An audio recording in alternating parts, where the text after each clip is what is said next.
এক বছর বাদে বদলা নিলেন হার্দিক। যে ওয়াংখেড়ে স্টেডিয়ামে একদিন চোখের জল ফেলে মাঠ ছেড়েছিলেন, সে মাঠেই দর্শকরা উঠে দাঁড়িয়ে করতালি দিয়ে অভিনন্দন জানালেন তাকে। সাপ মুক্তি হার্দিকের। সময়টা ছিল 2024 সালের 17 মে। সেবার এই ওয়াংখেড়ে স্টেডিয়ামে দাঁড়িয়েই লখনৌ সুপার জায়ান্টসের কাছে হেরে গিয়ে চোখে জল নিয়ে প্যাভিলিয়নে ফিরেছিল মুম্বাই ইন্ডিয়ান্স। সদ্যই দলের দায়িত্ব নেওয়া এই অধিনায়কের ওপরই তখন দলের ব্যর্থতার দায় পড়েছিল। পয়েন্ট টেবিলে মুম্বাই ছিল সবার নিচে। রোহিত শর্মাকে সরিয়ে তাকে দলের নেতৃত্ব দেওয়ায় হার্দিক বিদ্বেষী মানুষজন স্টেডিয়ামেই লাগিয়েছিল এই প্লেয়ারের বিরুদ্ধে পোস্টার।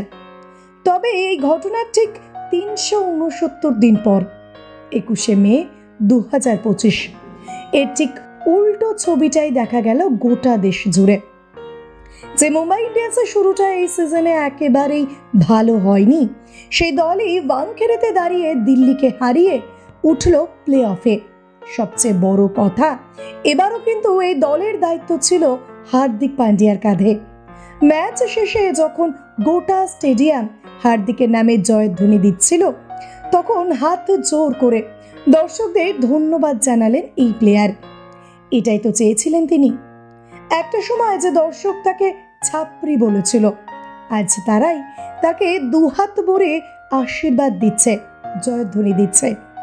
আর এই হার্দিকের হাত ধরেই 5 বার আইপিএল জয়ী দলটা আবারও কাপ জয়ের স্বপ্ন দেখতে শুরু করেছে।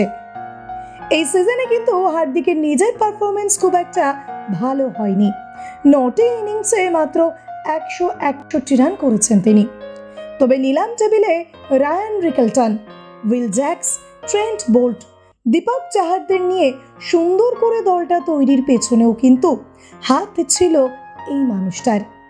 বোল্ট ও চাহার মাঝের ওভারে মিচেল স্ট্যান্টনার, কর্ণ শর্মা, জ্যাক্সের স্পিন, ডেথ ওভারে জসপ্রীত বুমরার মতো বোলারদের সঠিক সময়ে 22 গজের যুদ্ধে পাঠিয়ে প্রতিপক্ষের ব্যাটারদের ক্রিজে বেশিক্ষণ টিকতেই দেয়নি মুম্বাই। এদিকে আবার 5 বার আইপিএল জয়ী ক্যাপ্টেন রোহিত শর্মাকে ইম্প্যাক্ট প্লেয়ার হিসেবে শুধুমাত্র ব্যাটিং করে ডাগ আউটে বসিয়ে রাখার সাহসও দেখিয়েছিলেন তিনি। বুঝিয়ে দিয়েছিলেন দলের ভালো মন্দ সবকিছুর দায়ী তার। সে সঙ্গে দলকে দিয়েছিলেন ভয় ডরহীনভাবে খেলে যাওয়ার বার্তা।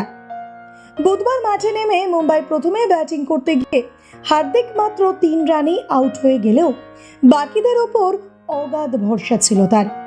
শেষে সূর্যকুমার ও নামানের ঝোড়ো ইনিংসে রান গিয়ে দাঁড়ায় 180-তে। আর সেটা করতে গিয়েই কালঘাম ছুটে যায় দিল্লির প্লেয়ারদের। বোল্ট, চাহার, বুমরা একের পর এক বাঘা বোলারদের পাঠিয়ে দিল্লি ক্যাপিটালসের ব্যাটারদের বেশিক্ষণ টিকতেই দেননি হার্দিক।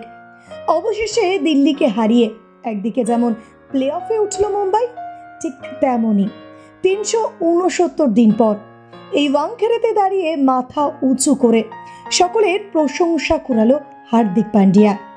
ম্যাচের হিরো হলেন এই ছেলেটা।